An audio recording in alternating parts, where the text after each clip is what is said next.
Wow, is that a cherry blossom?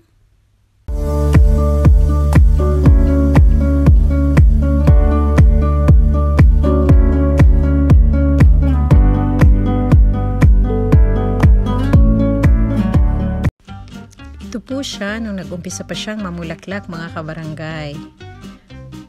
What do you think it is? And it turns like this po nung namukadkad na yung mga bulaklak niya. Look, napakaganda po, di ba? Wow. Oh my God! Wow! Here it is, mga kabarangay.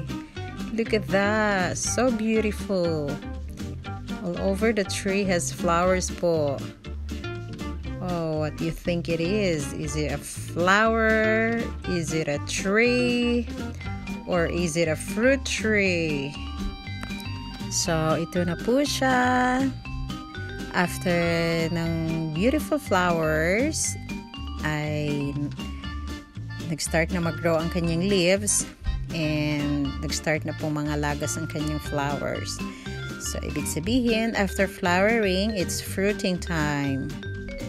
Yes po, mga kabarangay, it's a fruit po. It's not a cherry blossom, but it's a fruit tree. So, this is our plum tree, a kind of fruit po here in Australia. And here it is, mga kabarangay. After ng maraming flowers, ay of course, maraming bunga. Look at that. Wow. So blessed. Ang saya-saya po. So, a plum tree in a net. So, after 2 weeks, mga kabarangay, ito na po sila. Medyo malaki-laki na ng konti. Ayan po, na-save namin from birds at sa hangin po. So, tinanggal ko po talaga, mga kabarangay, ang net para ma-share ko po sa inyo. Ang dami ng mga bunga po. Ayan po.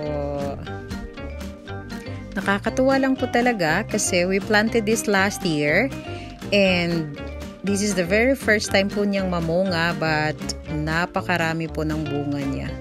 Talagang napaka-excited po namin kasi paboritong-paborito to ng mga bata. At ng mga matatanda rin, of course. Ayan po.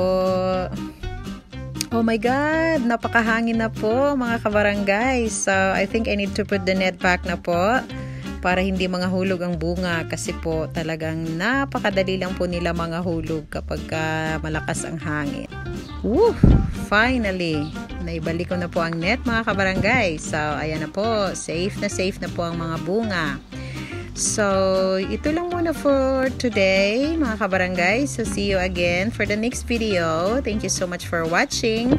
Don't forget to like and subscribe po. Bye-bye! Have a good day!